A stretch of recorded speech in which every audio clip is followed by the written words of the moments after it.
اگر کسی کو کہے کہ تو پیشاب پیتا ہے تو گالی لگتی ہے، اور شراب پیتا ہے تو فیشن سمجھتا ہے۔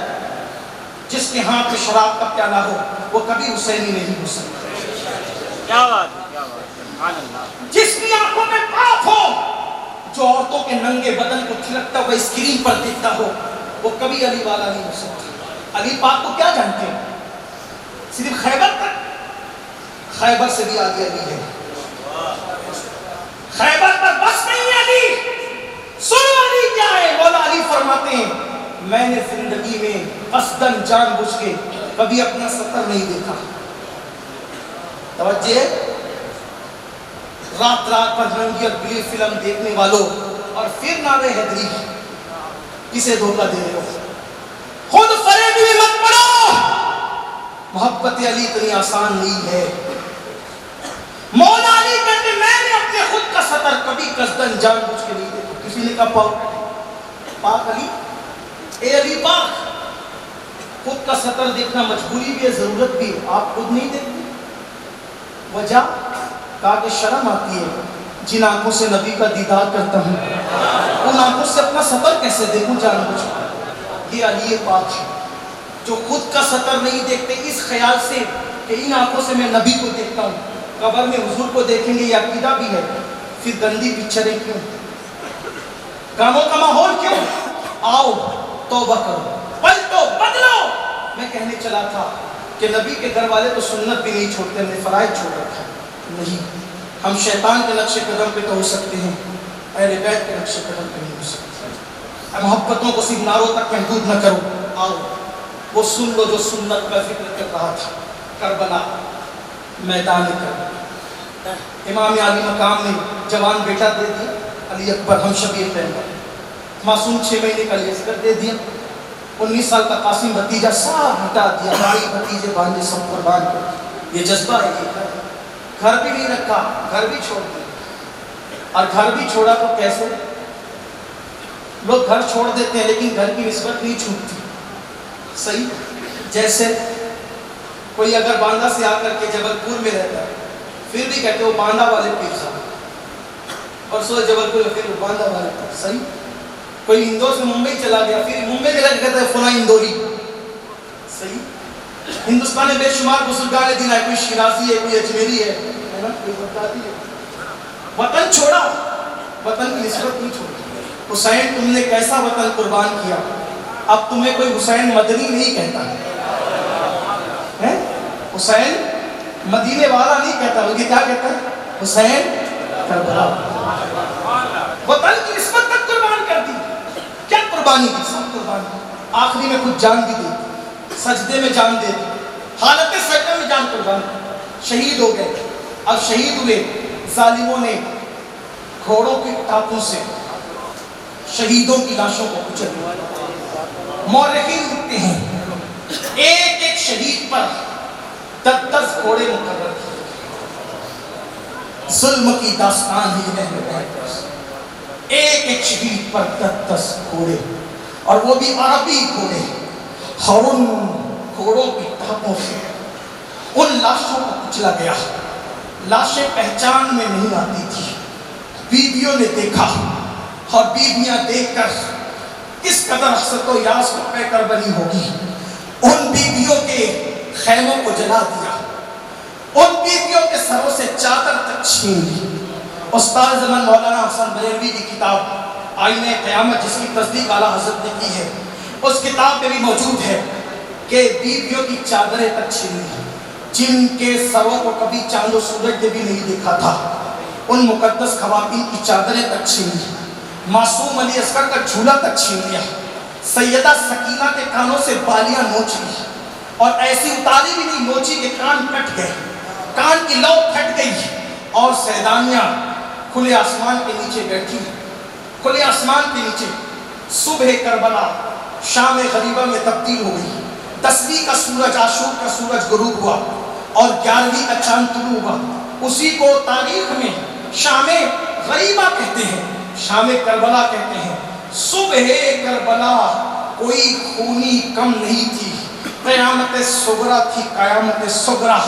لیکن جب شام غریبہ آئی، وہ خیمے، جو صبح کو جوانوں سے گجگجا رہے تھے، وہ خیمے جہاں پر نوجوانوں کی بڑی تعداد تھی، اب خیمے سونے ہی نہیں ہوئے، خیمے بھی جل گئے، اب کچھ نہیں تھا، چند بچے تھے اور عورتیں تھیں جو کھلے آسمان کے نیچے رات کو بیٹھی ہوئی تھی۔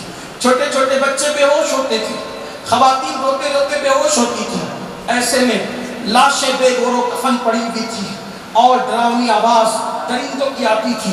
ایسے میں حر کی بیوی نے شمر بدبخت سے کہا، عمر بن سعد سے کہا کہ تم کہتے ہو کہ ان لوگوں کو ہم قیدی بنا کر لے جائیں، جن کے ہاتھ چوبے جانے چاہیے تھے ان کے ہاتھوں میں زنجیریں ڈالنے کے پلان بن رہے ہیں، پیروں میں بیڑیاں ڈالنے کے پلان بن رہے ہیں۔ حور کی بیوی کہتی ہے کہ تم انہیں قیدی بنا کے لے جاؤ گے نا، زندہ رہیں گے تو لے جاؤ گے، چوتھا دن طلوع ہونے والا ہے، بچے بھی ہے، مر جائیں گے، پانی نہیں ہے، تھوڑا سا پانی تو پلا دو، زندہ رہ کر کے لے جاؤ گے، زندہ رکھ کر تو یزید کچھ انعام بھی دے گا تمہیں، مر جائیں گے تو کیا کرو گے، تھوڑا پانی دے دو۔ حور کی بیوی نے ٹھنڈا پانی مانگا، پانی مشکیزے میں لیا اور چپکے سے چلی۔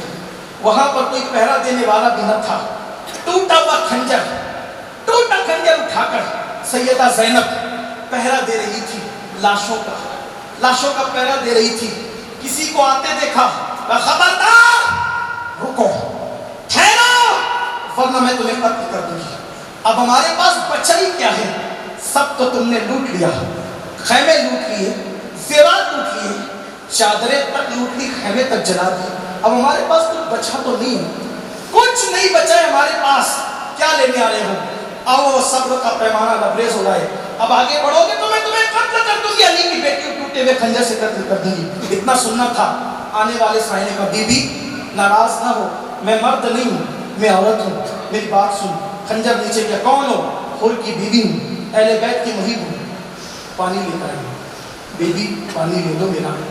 سیدہ زینب ٹھنڈے پانی کا نام سن کر پھوٹ پھوٹ کر رو پڑی، کہ لگی لے جا تیرا پانی، اب ہمیں تو پانی کے نام سے بھی نفرت ہوتی ہے۔ اے حور کی بیوی، جب میرا علی اکبر تڑپ رہا تھا پانی کے لیے، اس وقت تو پانی کیوں نہ لائی؟ جب میرا قاسم پلٹ پلٹ کر آتا تھا، میرا علی اصغر کبھی مٹھیاں بند کرتا تھا، کبھی کھولتا تھا، کبھی پیروں کو سمیٹتا تھا، کبھی پیروں کو لمبا کرتا تھا، سوکھی زبان دکھاتا تھا، تب تو ٹھنڈا پانی کیوں نہ لائی؟ اب پانی لائیے، لے جائیے پانی، ہم نہیں پییں گے۔ کہتے ہیں خاندان نبوت کو اگر بات منمانی ہو تو نام فاطمہ لو تو راضی ہو جاتے ہیں۔ حور کی بیوی نے کہا، سیدہ فاطمہ کا واسطہ میرا پانی قبول کر لو ورنہ وہ میرا مذاق اڑائیں گے۔ سیدہ زینب نے ماں کا نام سنا، اس کا ہاتھ پکڑا، لے کر کے آئی۔ سکینہ بے ہوش پڑی، جملے اختتام کو پہنچتے ہیں، جملے اختتام کو سیدہ سکینہ بے ہوش پڑی ہے۔ حور کی بیوی کے ساتھ سیدہ زینب آئی، بیویوں نے دیکھا مشکیزہ ہاتھ میں، کبھی علی اکبر کی پیاس یاد آتی ہے تو آنسو آ جاتا ہے، کبھی قاسم کی پیاس یاد آتی ہے آنکھوں میں آنسو آتے، کبھی امام حسین کا وہ ضبط آنکھ میں آنسو آتا ہے۔ پھوٹ پھوٹ کے مشکیزہ دیکھ کر بیویاں رو رہی ہیں۔ سیدہ زینب نے اپنے وجود پر ضبط کا بند باندھا، کٹورے میں پانی نکالا، پانی کے چند چھینٹے سکینہ کے چہرے پہ مارے۔ سیدہ سکینہ ہوش میں، پھوپھی امی پانی؟ ہاں بیٹی، یہ لو پانی پی، بیٹے پانی پی لو۔ سکینہ نے بڑی سادگی سے پوچھا، پھوپھی امی کیا میرا چچا عباس فرات سے واپس آ گیا ہے؟ جو پانی لینے کے لیے گیا تھا، چچا میرا واپس آ گیا؟ سکینہ نے یہ کیوں کہا تھا پتہ ہے کہ جناب عباس نے آخری وصیت کی تھی امام حسین سے، مولا جہاں میں شہید ہو جاؤں نا میرا لاشا یہیں پڑے رہنے دینا، خیمے میں مت لے جانا۔ کیوں؟ اگر خیمے میں لے جاؤ گے سکینہ برداشت نہیں کر پائے گی، یہاں پڑے رہے گا لاشا، انتظار کرتی رہے گی اب آئے گا چچا، اب آئے گا چچا، تو صبر ہوتا رہے گا۔ تو سکینہ نے جب پانی کا نام سنا تو کہا کہ میرے چچا عباس واپس آ گئے فرات سے۔ پھر بیویاں رو پڑی، نہیں بیٹا تیرا چچا وہاں گیا ہے، اب کبھی واپس نہیں آ سکتا۔ حور کی بیوی پانی لائیے بیٹے، یہ لو پانی پی لو۔ حور کی بیوی پانی لائی، لو پانی پی لو۔ سکینہ نے دوسرا سوال کیا، پھوپھی تم لوگوں نے پی لیا پانی؟ حور کی بیوی پانی لائی، تم نے پانی پی لیا؟ نہیں بیٹا، کیوں نہیں پیا؟ اس لیے کہ نانا کا فرمان ہے، نانا کی سنت ہے، جب بھی کھانے پینے کی چیز آیا کرے تو پہلے چھوٹوں کو کھلاؤ کھلاؤ۔ سنت کیا ہے؟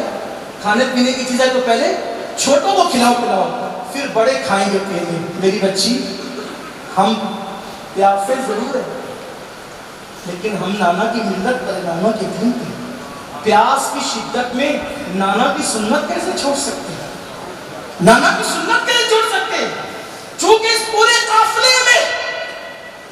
قافلے میں سب سے چھوٹی تم ہو، تم لو، پہلے تم پانی پیو، اس کے بعد ہم اپنا دیکھ لیں گے۔ سکینہ نے اتنا سنا، گھر کی تربیت، امام حسین کی تربیت، سکینہ نے اتنا سنا، اٹھنے کی طاقت نہیں کہ 7 سال کی بچی میں پوری طاقت سمیٹ کے اٹھ کے کھڑی ہو گئی، اور جہاں کچھ بھی لاشیں پڑی تھی سکینہ وہاں جانے لگی، جلدی جلدی جانے لگی۔ سیدہ اٹھی، میری بیٹی زینب کہاں جا رہی ہو؟ وہاں کچھ بھی لاشوں کے سوا کچھ نہیں ہے، ادھر آؤ پانی پیو، کہاں جا رہی ہو؟ سکینہ نے ایک نہ سنی، آگے بڑھی، سیدہ زینب بڑی، گود میں سمیٹا، میرے بچے کہاں جا رہی ہو؟ کہنے لگی پھوپھی کتنی جلدی بھول گئی، آپ تو کہہ رہی تھی نا کہ نانا کی سنت ہے کہ جب کھانے پینے کی چیز ملے تو پہلے چھوٹوں کو کھلاؤ پلاؤ، بعد میں بڑے کھائیں گے پیئیں گے۔ پھوپھی اماں، جب تم سنت نہیں بھول سکتی تو حسین کی بیٹی سکینہ سنت کو کیسے فراموش کر سکتی ہے؟ تم بھول گئی ہو، پورے قافلے میں سب سے چھوٹی سکینہ نہیں ہے، مجھ سے چھوٹا میرا بھیا علی اصغر ہے، پہلے میں اصغر کو پانی پلاؤں گی، نانا کی سنت ادا کروں گی، اس کے بعد میں پانی پیوں گی۔ سیدہ زینب رو کے کہتے بیٹا تیرا اصغر تو اب پیاسا نہ رہا، صاف یہ کوثر کے ہاتھوں سے کب سے وہ سیراب ہو چکا ہے۔ یہ ہے اہل بیت کی زندگی اور ان کی محبت، وہ سنت نہیں چھوڑتے، 4 دن کی پیاس میں بھی ہم فرائض چھوڑ بیٹھے۔ خدا کے لیے سچے محب بننا ہے، سچی توبہ کرو، دین کی طرف پلٹ آؤ، نماز کی پابندی، چہروں پہ داڑیاں، نگاہوں کا تحفظ، اللہ کا خوف، اللہ کی خشیت۔ اللہ تعالیٰ مجھے آپ سب کو توفیق دے، گفتگو کے درمیان کوئی غلطی کو اللہ معاف فرمائے۔ استغفر اللہ ربی من کل ذنب واتوب الیہ وما علینا الا البلاغ السلام۔ صلاۃ و سلام علیہ